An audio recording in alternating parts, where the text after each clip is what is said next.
Video about a YellowBelly we caught at Burrinjuck about a month ago.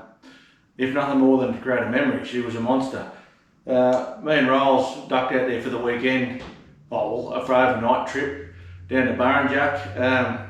We tried to look for cod and it was fucking freezing. We had ice all over the boat. My feet didn't work, my hands didn't work, everything was going wrong, so we couldn't even get a fire going. We tried, we had wet wood, it was freezing cold, so we ended up calling an early night, and then we went to bed, woke up with ice over everything, had a bit of a sleep in. It was a bit of a lazy trip really, and then we went out in the morning. We probably got out in the water by about 7:30. Had one lazy follow by not a giant cod, probably in the 80s sort of model. But anyway, Rolls was still freezing cold, and I think we were ready to go home by that stage, just with the cold weather and everything. So we thought, let's catch a YellowBelly, and as soon as we land one, we'll head home. Well, that was our agreement. We'll pack up and head home. So we went around a few bays and we found a few YellowBelly, all pretty dormant, pretty sluggish looking. We dropped to probably about 3, and they were just very slow off the mark, didn't really want to move in the cold weather. And then we dropped upon the big girl. So that was our very first fish we landed, and she went 66. So I've made a quick little video just to keep her there in the memory bank. Very heavy, very clean. She was a very, very good specimen. All on the blade and tails, as you probably know. I'm mad on your blade and tails rod. Vanford reel, 10-pound leader. And then at the end of the video, I've just come up with a little camping hack that the wife's been coming with us, and she's been complaining about the cold lately. So we found a little trick, and we'll put it up at the end of the video. Cheers.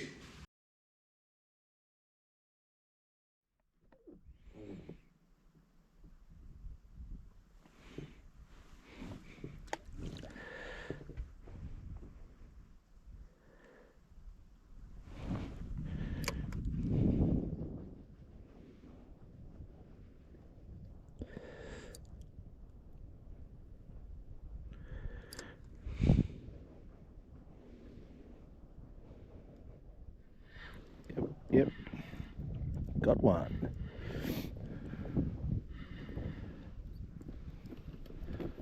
Ooh.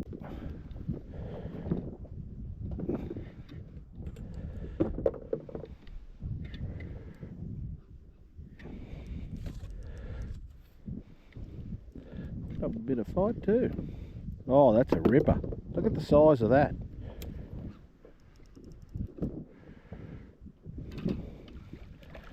Look at that for a beast. That's a monster. An absolute ripper. Lucky it fit in the net, Rolls. The size of that. That is a beast.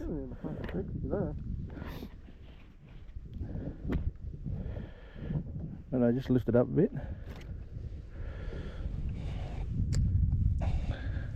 Oh, grub come out.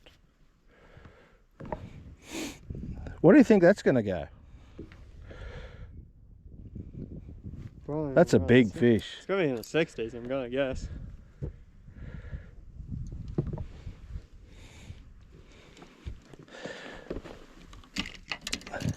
Look at that. Absolute beast. 66. She is a monster. We'll get her back.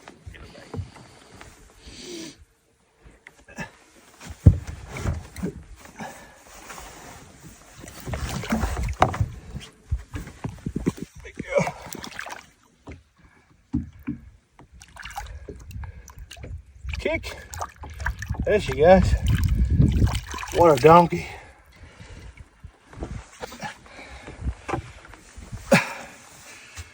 Oh, she was heavy.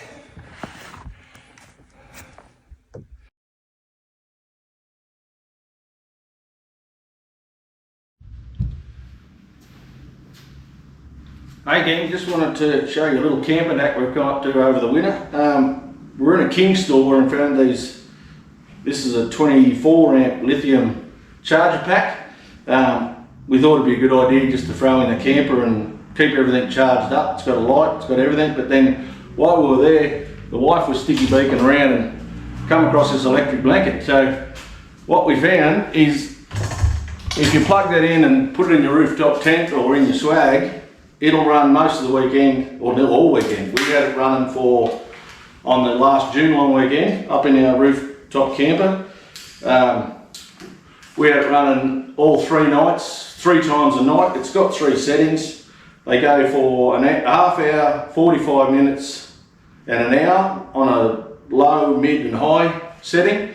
For the long weekend, the wife tells me she had it running 3 times a night on the 45 minutes. I was full of beer and green ginger wine around the campfire, so it didn't really worry me much at all. But in the mornings it was nice. It warms up quick and you can snuggle up and get a bit of a charge before you get out. Again, then Riley used it when we went to Burrinjuck. He had it running most of the night on an hour on high temperature, and it doesn't even knock a din out of that power pack, but it's a bloody handy little electric blanket to have in your swag. Warms up quick and stays warm and just makes camping bearable in the freezing cold winter nights. But yeah, if you're after a little camping and making your swag nice and warm, go check out these little electric blankets from King's. Done a great job. Cheers.